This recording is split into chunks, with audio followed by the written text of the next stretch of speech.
Thank you very much, Riv. Hey guys, I'm David Freak Shirley. With me is Sam, Kobe, Hartman, Kensler. Joining us now is Dignitas' coach, Scarra. Welcome to the desk. So first question for you, how is your sort of role swap into Coach Ben so far? It's been pretty interesting. You know, I tend to do a lot of what I used to do as a player. Like, I still wake up every day. I put in a lot of solo queue time, and then during scrim time, instead of playing the games, I'm just spectating the games. So in terms of actual hours I put in, like, I don't think any time has dropped at all. Like, I haven't had any free time open up. So what are you doing when you're watching these guys scrim? Are you giving them advice during the game? Is it after the game? Do you give them a goal before the game starts? Typically, we set aside goals that we want to do throughout the week or like during the game, and we remind.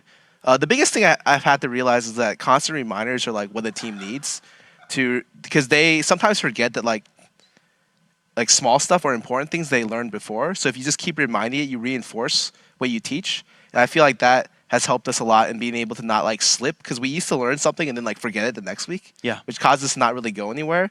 Right now with coaching, I think we're just trying to focus on mid-game rotations right now, and that's helping us a lot in being able to close out games. I think the game versus XCG was really, really good, and then the follow-up game was not so good. But that was at least a learning experience there. Well, all of your players seem to be really happy with your coaching, saying it's helping a lot. I have to ask, how being singled out as a coach now rather than a player, what kept you from doing these types of things as a player? You know, how come you weren't able to give this kind of advice and have this kind of influence with the team as a player? And now as a coach, why is it easier? I think the biggest difference is that when I was as a player, there was a lot of pressure for me individually to perform. And because of that, I spent a lot of my free time concentrating on how to improve myself individually. Although I was the team captain at the time, it was really hard to focus on both myself and improving the team as a whole. Because in my mind, it was like, if I improved, the team would improve as well, which to an extent was very true. But there were other problems other than like individual skill that set the team back that wasn't like really easy to fix till I was able to take a more arbitrary view or more objective view. So what are like the big things you've actually seen improve so far with the team? You say you're focused on rotations now, but in the couple of weeks you've had, what have you seen actually improve?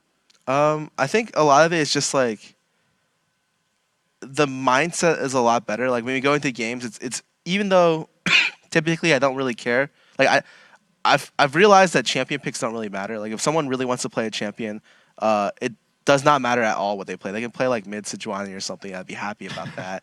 But generally, I just think that when I look over the games, I just try to make them focus on specific objectives, and their objective control has gotten better week by week. Although it's still taking a bit of time, it's just changing their mindset because a lot of times when you watch lower level games, you'll see the game stall out. Like when it gets after like the early game, you'll just see a point where no action happens, and it's a point that even the casters can recognize very frequently, and that's a really bad point to be in a game, especially if you're ahead. So the entire focus that I've had recently is eliminating these points where no action happens. So it's better not only for the players, but also for the spectators, because it means that we can like roll a lead easier, or we can come back easier as well. And so finding the mindset to be able to make those kind of plays and make those kind of decisions is what I've been at least focusing on with Crumbs and Kiwi really recently. That's awesome. Said even the casters can identify those. Yes, yeah. got it. And good guy Scarra guiding his team to be more spectator friendly. I'm a fan of that. So I do really want to get your take on the new level 1 situation, because a lot of teams have been having trouble because there's not a lot of vision.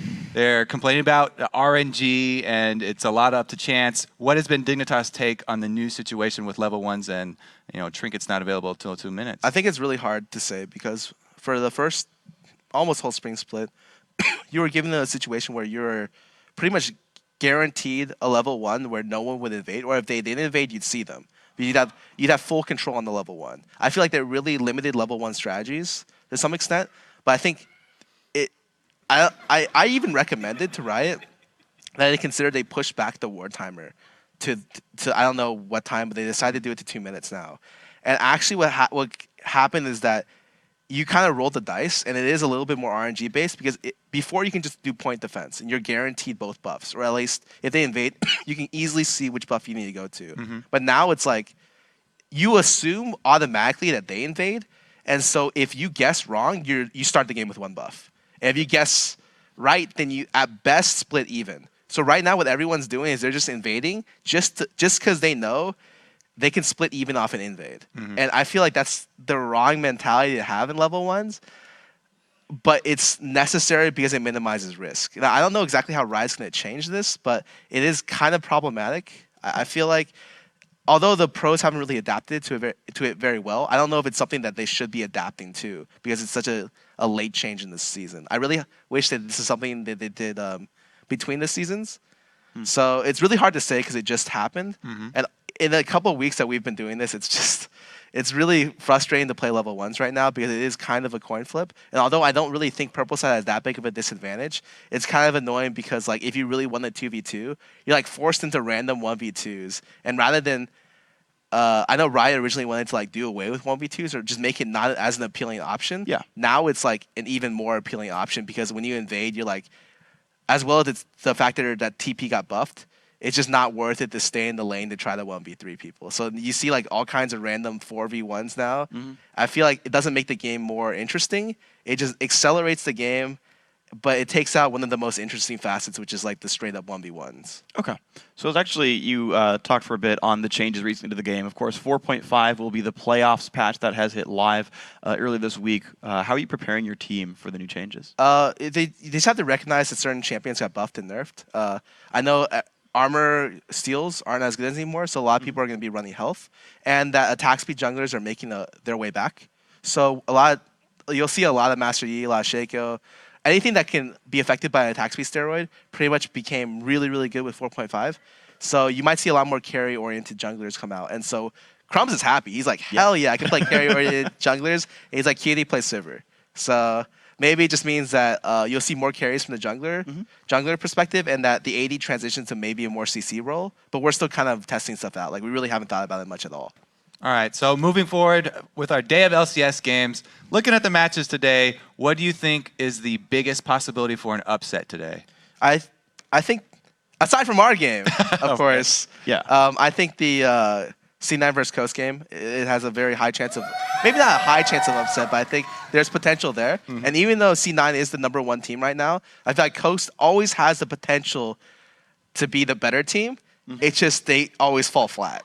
And so it sucks because you watch them and you're like, wow, this game is going great. I love this game. This game is awesome. And then it's like, Coast, what are you doing? And then Ace, and then Baron. And then you're like, crap. Like, that did not work out. But up until they lose the game, they're winning. So that's good. That's such a terrible line to say. But if people watch the games, they'll understand what I mean. Yeah. All right, well, Scarra, thank you very much for your time. Of course, we'll see your guys on the field in about 20 minutes. Thanks, of course. And let's get actually, we have another question for you. I forgot about that. We want to get your thoughts on our Twitter question today, because we're asking our audience today, what was your favorite moment from the 2014 Spring Split and why? So, Scarra?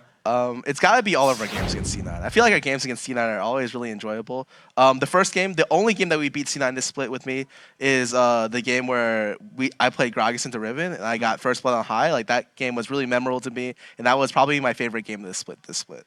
All right. All right, well, thank you, Scarra. And for you guys at home, do send us your answers to @LOEsports and use that hashtag LCS. We will be reading our favorite answers later in the broadcast.